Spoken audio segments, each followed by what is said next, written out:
자, 오늘은 여러분과 함께 일천번제 일천감사 이런 제목으로 함께 은혜를 받고자 합니다. 제목을 기억합니다. 일천번제 일천감사.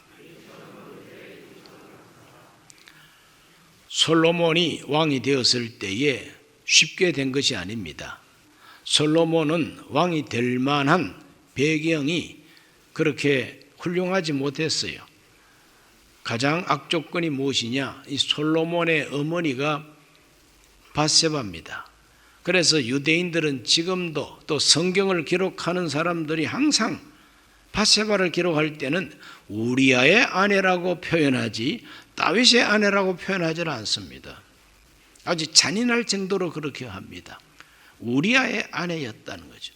그러므로 히브리인들은 다윗이 정상적으로 결혼해서 함께 살고 있다 할지라도 그 출신 배경이 우리아의 아내였다. 우리 왕이 바람 피워가지고 썸씽으로 낳은 자식이다. 이런 식으로 이제 생각을 하는 거죠. 그러므로 그러한 자식 된 이 솔로몬이 왕의 후계자가 되고 왕이 된다는 것은 꿈도 꿀 수 없는 배경이다 이 말이죠. 그런데도 불구하고 솔로몬이 왕이 됩니다. 이와 같이 왕이 된 그 배경에는 쉽게 된 것이 아닙니다. 아도니아라고 하는 훌륭한 왕자가 있었습니다. 다윗이 한 번도 책망하지 않을 정도로 아주 완벽한 그런 아들이었어요. 인물도 출중하고 제임스 본드는 저리 가서 자고 오라고 할 만큼 아주 미남자입니다. 이러한 그 아도니아라고 하는 그런 그 왕자도 있었습니다. 그래서 요압 장군이라고 군사령관 출신, 국방부 장관 출신 요압 장군이 아도니아를 왕으로 추대하려고 했고, 제사장도 이 사람을 갖다가 아주 아비아달이라고 하는 이 제사장도 바로 이 아도니아를 왕으로 추대하기 위해서, 왕은 늙어서 오늘 내일 하고 있고, 그래서 아직까지 다윗 왕이 후계자를 발표도 하지 않았으니 우리가 이렇게 단합하고 뭉쳐서 아도니아를 추대하면은 왕도 꼼짝없이 아도니아를 왕으로 인정해 줄 것이다. 이렇게 해가지고 자기들끼리 모여가지고 왕 추대식을 거행하게 되는 겁니다. 이 소식을 듣고 나단 선지자가 정말 참 밧세바하고 이렇게 이제 의논을 해가지고 늙은 왕 다윗을 찾아가서 왕이여 아도니아를 후계자로 삼으셨나이까? 아니. 그런데 아도니아가 요압 장군하고 아비아달 제사장하고 함께 모여가지고 추대식을 하고 있습니다. 그랬더니 그건 안 되지. 왕이여, 왕께서 전에 약속하시기를 바로 이 솔로몬을 후계자로 삼겠다고 한번 언질하신 적이 있습니다. 그러니 이 솔로몬을 왕으로 세워주시기 바랍니다 하고 나단 선지자가 얘기했더니 왕이 그제서야 정신을 좀 차리고 이 나이 많은 다윗이 많은 지도자들을 불러 모으고 야, 은나팔을 불어라. 그리고 내 나귀에다가 이 솔로몬을 태우고, 그래서 은나팔을 불면서 제사장 아비아달이 그쪽으로 편들면은 사독이라는 제사장이 있다. 버나야라고 하는 군대 장관이 있지 않느냐. 이 사람들이 옹이해가지고 솔로몬을 왕으로 추대하라. 직접 명령합니다. 그래서 왕이 직접 명령했기 때문에 솔로몬이 왕으로 추대가 됐다고 하는 걸 알리게 됩니다. 이렇게 해서 겨우 왕이 된 사람이 솔로몬이에요. 겨우 왕이 된 사람이 솔로몬이에요. 솔로몬 왕이 되었지만은 그 기반이 약하기 때문에 하나님께 기도를 많이 하고 정말 참 하나님께서 주시는 지혜를 가지고 왕 노릇을 하다 보니 하나님이 함께 해 주셔가지고 정말 참 왕권이 든든하게 됐다 하는 그 이야기가 역대하 1장 1절에서 3절에 기록이 되어 있습니다. 다 같이 한번 읽어봅니다. 다윗의 아들 솔로몬의 왕위가 견고하여 가며 그의 하나님 야훼께서 그와 함께 하사 심히 창대하게 하시니라. 솔로몬이 온 이스라엘 천부장들과 백부장들과 재판관들과 온 이스라엘 방백들과 족장들에게 명령하여 솔로몬이 온 회중과 함께 기브온 산당으로 갔으니 하나님의 회막 곧 야훼의 종 모세가 광야에서 지은 것이 거기에 있음이라. 솔로몬이 나라의 지도층에 있는 사람들을 기브온 산당으로 다 모이게 합니다. 왜 하필이면 기브온 산당에 모이느냐? 산당이라는 것은 높은 지대에 있는 산에 있는 제단을 산당이라 그래요. 왜 높은 산에다가 제단을 그렇게 만들었을까? 그건 그 제단이 다른 제단이 아니라 모세가 광야에서 만든 놋제단이 바로 기브온 산에 있기 때문에 그 기브온 산당이라 그럽니다. 그러므로 하나님께서 지시하셔서 만든 회막이 기브온에 있고 법궤, 즉 언약궤는 다윗 왕이 메어다가 예루살렘 바로 궁궐 곁에 천막을 잘 만들어서 그곳에다가 하나님의 언약궤를 모셔놓고 있습니다. 번제단만은 아직까지 바로 이 산당에, 즉 기브온 산당에 있습니다. 그러므로 거족적으로 하나님 앞에 제사를 드리려고 그러면 예루살렘은 좁아서 안 되고, 그래서 번제단이 있는 곳에서 번제를 드려야 된다. 그래서 기브온 산당에 모든 지도층과 백성을 다 모으는 겁니다. 그래 그곳에서 막 1천 번제를 하나님께 드리게 된다고 하는 것을 성경에서 읽을 수가 있습니다. 그럼 1천 번제가 뭐냐? 그건 바로 1천 감사 제사라 할 수가 있습니다. 1천 번제를 드렸다. 6절에 보시면은 1000마리 희생으로 번제를 드렸다라는 표현이 나옵니다. 1000마리 양으로 1000마리 희생으로 번제를 드렸더라 그랬어요. 그래서 1천 번제는 한 마리 두 마리 세 가지고 1000마리를 드렸다고 볼 수가 있죠. 성경이 그렇게 말하고 있으니까. 그러면 이 번제라고 하는 게 뭐냐? 이 번제라고 하는 것은 감사함으로 완전히 하나님께 불태워 바치는 제사가 번제입니다. 이 번제는 그 의미가 뭐냐? 내 자신을 하나님께 완전히 바칩니다. 충성하겠습니다 라고 하는 충성과 헌신의 뜻이 있고, 이것을 하나님께 바칠 때 불태워 바칩니다. 화제라 그럽니다. 그러면은 이 번제물이 불탈 때에 향긋한 고기 타는 향기가 하나님께로 올라간다 이 말이죠. 그러므로 향기롭게 드리는 제사가 바로 번제입니다. 그 향기롭다고 하는 게 바로 뭐냐? 감사와 기쁨과 찬양인 것입니다. 그러므로 하나님 앞에 감사함으로 드리는 제사가 번제예요. 하나님이 향기롭게 받으시도록 드리는 불태우는 화제가 이 번제예요. 그리고 남김없이 싹 불태웁니다. 그 제사장이 먹으려고 거기 뭐 아주 안심 좀 도려내라 이런 말을 못해요. 절대 못 도려냅니다. 완전히 불태워 하나님께 바치는 것이 번제예요. 이게 뭐냐? 완전한 헌신, 충성입니다.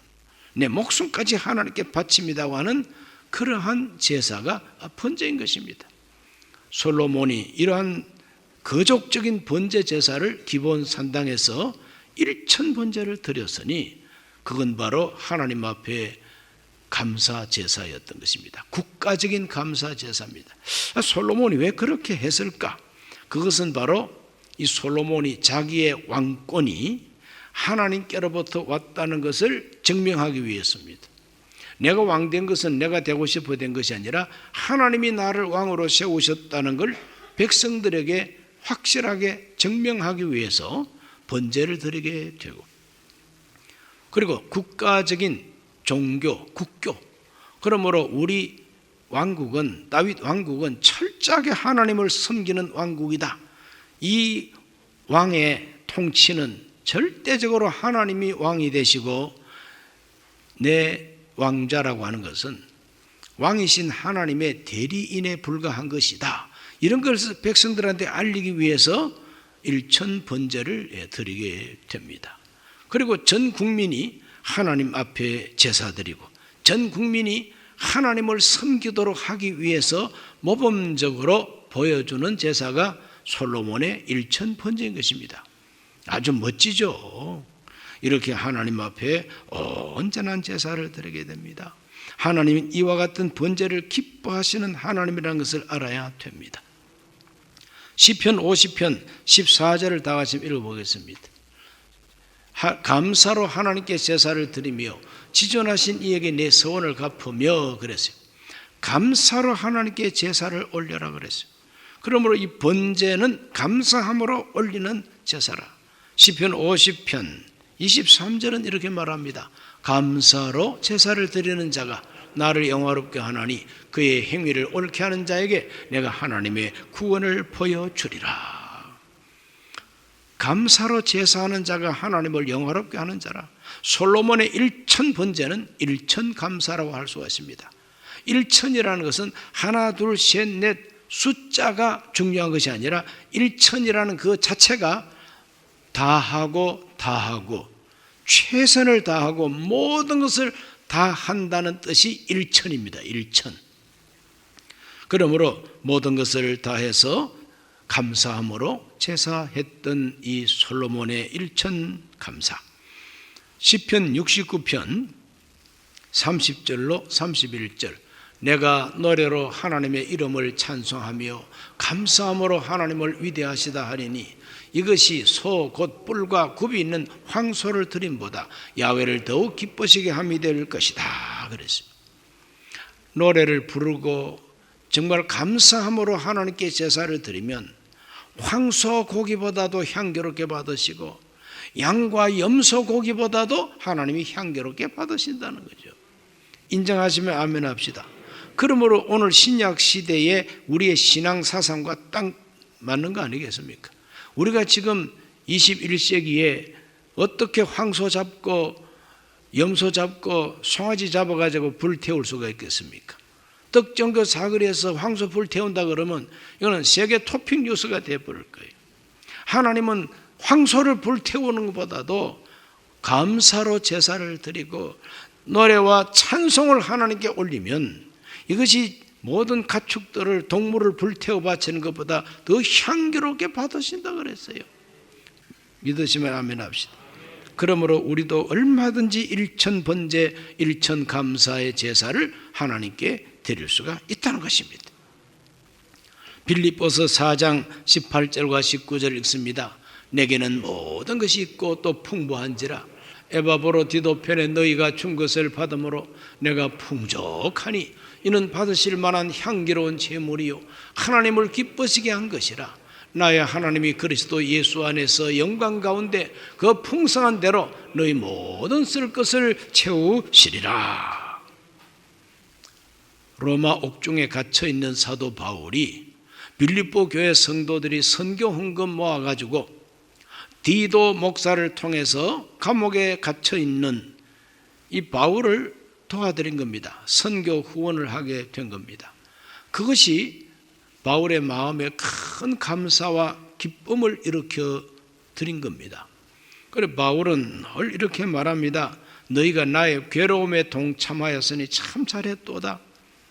바울이 영광받을 때가 아니라 고난받을 때, 재판받을 때, 가장 어려울 때에 빌립보 성도들은 바울을 도와드린 겁니다. 바울이 감옥 생활할 때 밥만 먹고 앉아있는 바울이 아닙니다. 감옥에 갇혀 있으면서도 로마에 살고 있는 유대인들을 많이 초청해가지고 내가 내 민족을 고발한 게 아니라고, 내가 로마 황제 네로한테 내 동족을 고발한 게 아니라고, 내 동족이 나를 너무 억울하게 하기 때문에 내가 그것을 해명하기 위해서 상소를 한 것이 바로 이 로마의 옥중에 갇힌 그 이유가 되고, 내가 오해를 받는 이유가 뭐냐 하고 복음을 전했던 것입니다. 바울은 옥중에서도 복음 전하는 사도였습니다. 그렇기 때문에 많은 사람들을 불러서 정말 참 밥이라도 한 끼 대접하면서 하나님 복음을 전하려고 하다 보면은 선교배가 필요하잖아요. 그래서 빌립보 교회 성도들이 사도 바울의 쓸 것을 도와드린 겁니다. 바울이 쓸 것이 뭡니까? 다른 데 쓸 것이 아니라 복음 전하기 위해서 필요한 쓸 것입니다. 그걸 도와드렸더니 내가 참 너희들 때문에 풍족하다. 선교비가 풍족하다는 거예요. 이것은 하나님이 받으시는 향기로운 제물이요 하나님을 기쁘시게 한 것이라 그랬어요. 이와 같은 그 선교 후원금도 번제에 속한다는 것을 기억하시기를 바랍니다. 빌립보 교회 성도들이 뭐 A, B, C 하면서 선교 헌금한 거 아닙니다. 기쁜 마음으로 즐거운 마음으로 참여한 겁니다. 그러니까 이것이 번제지요. 하나님을 기뻐지게 한 것이다. 이러므로 하나님의 거룩한 복음 선교가 바울을 통해서 참 잘 이루어지고 그 덕분에 오늘 저와 여러분도 예수님을 믿게 됐다고 하는 거 기억하시기를 바랍니다. 자, 이렇게 일천 번제, 일천 감사를 드렸더니 하나님이 기뻐하시고 하나님이 받으셨다고 하는 증거를 솔로몬에게 뚜렷하게 보여주고 계십니다. 자, 역대하 1장 7절을 다 같이 읽어보겠습니다. 그날 밤에 하나님이 솔로몬에게 나타나 그에게 이르시되 내가 너에게 무엇을 주랴? 너는 구하라 그랬습니다. 솔로몬이 일천 번제를 드린 그날 하나님 앞에 일천 번제를 드리고 하나님도 기뻐하시고 솔로몬 마음도 만족합니다. 백성의 지도자들과 함께 일천 번제를 하나님께 드렸더니 마음이 기쁘고 감사하고 평안합니다. 그래 그날 밤에 이제 잠들었는데 하나님이 꿈에 솔로몬을 찾아오신 거예요. 그래서 찾아오셔서 하시는 말씀이 내가 너에게 무엇을 줄까? 내게 구하라는 겁니다. 야, 이런 꿈을 좀 꾸게 되시기를 바랍니다. 괜히 꿈꾸다가 호랭이한테 잡혀가는 꿈이라든지 아니면 바이러스 걸려가지고 막 죽을 고생하는 꿈, 그런 거는 꾸지 마세요. 하나님이 찾아오셔서 내가 너한테 뭘 줄까? 내게 구하라. 이런 꿈을 꾸게 되시기를 바랍니다. 성공하는 꿈을 꾸게 되시기를 바랍니다. 하나님께 막 영광 돌리는 꿈을 꾸게 되시기를 바랍니다. 자, 꿈에 나타나셔서 내가 너에게 무엇을 줄까? 너는 내게 구하라 그랬어요. 그래서 꿈에 솔로몬이 하나님께 구합니다. 간구합니다. 소원을 올립니다. 역대하 1장 8절로 10절을 다 같이 읽습니다. 주께서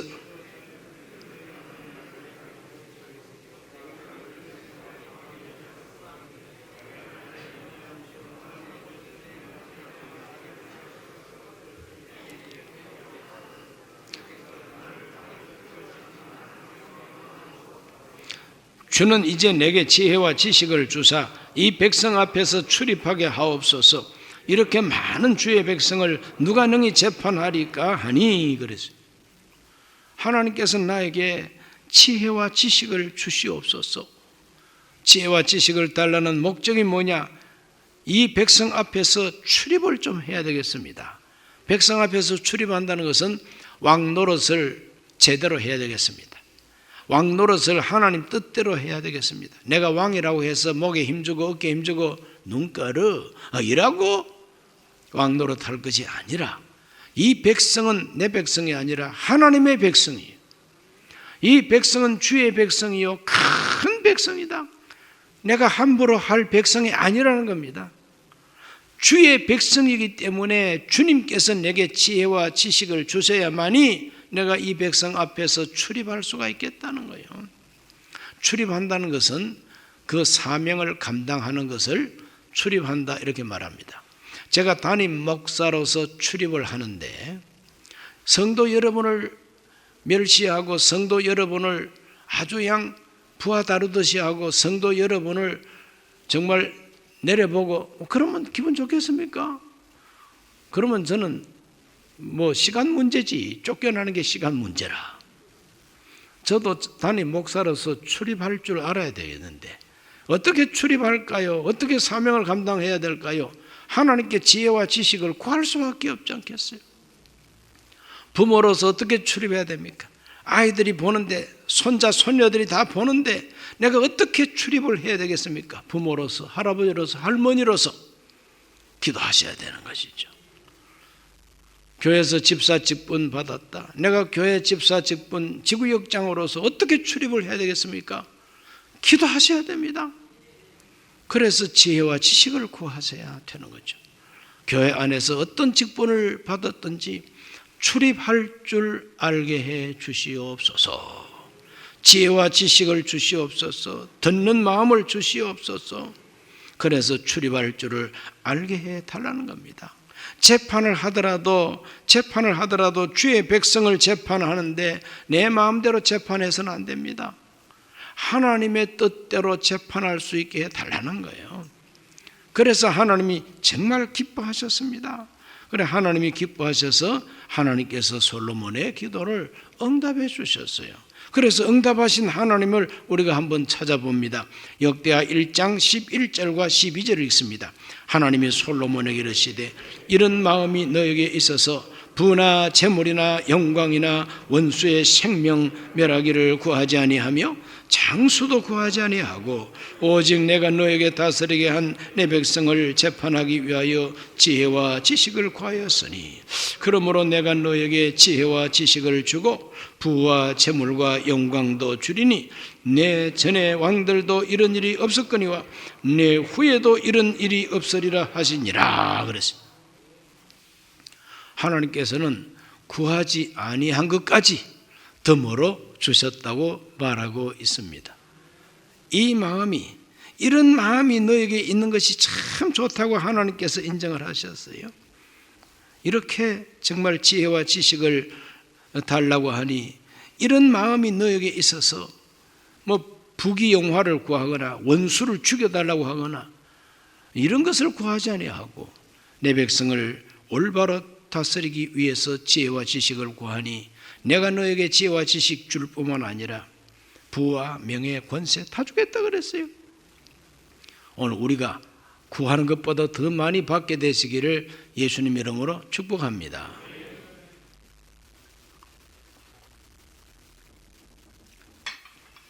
하나님은 응답해 주셨습니다.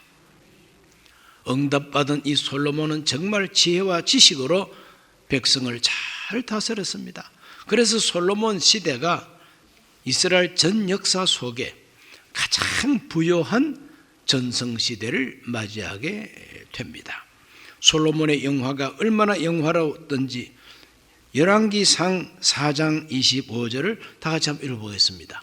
솔로몬이 사는 동안에 유다와 이스라엘이 단에서부터 베르세바 이르기까지 각기 포도나무 아래와 무화과나무 아래서 평안히 살았더라. 백성들 전체가 평안히 사는 것이 태평성세죠. 대한민국 국민들이 앞으로 평안하게 살게 되시기를 바랍니다. 단에서 베르세바까지, 단은 최고 북쪽에 있는 그 지역 이름이 단입니다. 베르세바는 가장 남쪽에 있는 지역 이름입니다.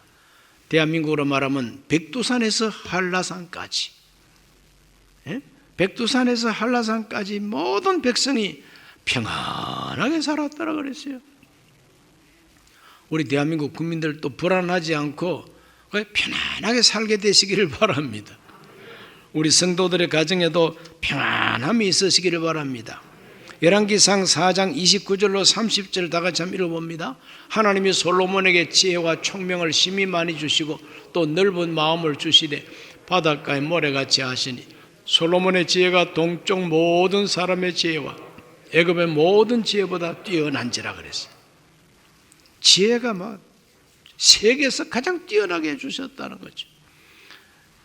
이건 바로 국가적으로 말하면은 그 나라에서 지혜와 지식이 있는 사람들이 많이 나와가지고 세계를 리드할 수 있는 뛰어난 학자들이나 정치인들이나 발명가들 이런 사람들이 나온다 이 말이죠. 우리 한국이 앞으로 그렇게 되기를 바랍니다. 열왕기상 4장 32절도 읽어봅니다. 그가 잠언 3000가지를 말하였고 그의 노래는 1005편이며 그래서 솔로몬이 잠언을 갖다가 양 1000가지 이상을 지었다 그러지 않습니까? 남아있는 바로 잠언이 잠언서입니다. 이 잠언서가 바로 솔로몬이 지은 것이요 편집한 것입니다. 얼마나 지혜가 충만한 잠언서입니까? 이렇게 하나님께서는 지혜가 뛰어난 시대를 허락해 주셨다는 것이죠. 역대하 1장 15절을 다 같이 읽습니다. 왕이 예루살렘에서 은금을 돌같이 흔하게 하고 백향목을 평지에 뽕나무같이 많게 하였더라. 이거 다 경제적인 부흥입니다. 금과 은을 돌같이 흔하게 했다고 해서. 야, 정말 참 얼마나 경제적으로 부강해졌으면은 금과 은이 돌처럼 흔하다 말이에요. 백향목 그러면 나무 중에 최고의 질 좋은 나무인데 이게 양 뽕나무처럼 많았다 그랬어요. 이것이 솔로몬 시대의 풍성한 모습인 것입니다. 하나님 앞에 올바로 기도했더니 일천번제 일천감사를 드렸더니 하나님께서도 기뻐하셔서 이와 같이 하나님이 복을 내려 주셨다 하는 것이 오늘 읽은 이 성경 본문의 이야기가 되는 것입니다. 순복음 강북교회도 대한민국도 여러분 가정도 이와 같이 전성기를 맞이하게 되시기를 바랍니다. 이런 전성기가 올 수 있는 바탕이 무엇이냐? 일천번제 일천감사에 있다고 하는 것을 오늘 이 역사서가 보여주고 있는 것입니다. 우리 속에서 하나님 앞에 일천번제 드리고자 하는 마음, 일천감사를 하나님께 드리고 싶은 마음, 이런 마음이 우리에게 있어서 정말 참 솔로몬이 모든 지도자들을 기브온 산당에 다 모아서 하나님 앞에 제사를 드렸던 것처럼 오늘 우리들도 예배의 성공자가 되시기를 바랍니다. 하나님께 감사로 제사하고 감사로 예배하는 성공자가 되시기를 바랍니다. 하나님과 든든하게 연결이 되면은 나머지 하나님께서 다 해결해 주신다는 걸 믿으시기를 바랍니다. 이번 추수감사절도 잊어버리고 살았던 감사를 다시 일구어서 하나님과의 관계를 감사함으로써 우리가 연결을 해가지고 가장 든든한 동아밧줄처럼 감사로 하나님과 연결이 되면은 우리 하나님께로부터 이와 같은 복이 온다는 걸 믿으시기를 바랍니다. 기도합니다. 살아계신 아버지 하나님, 오늘 우리 모든 교우들 한 사람 한 사람 일천번제 일천감사 드릴 수 있는 솔로몬의 믿음을 허락하여 주시옵소서.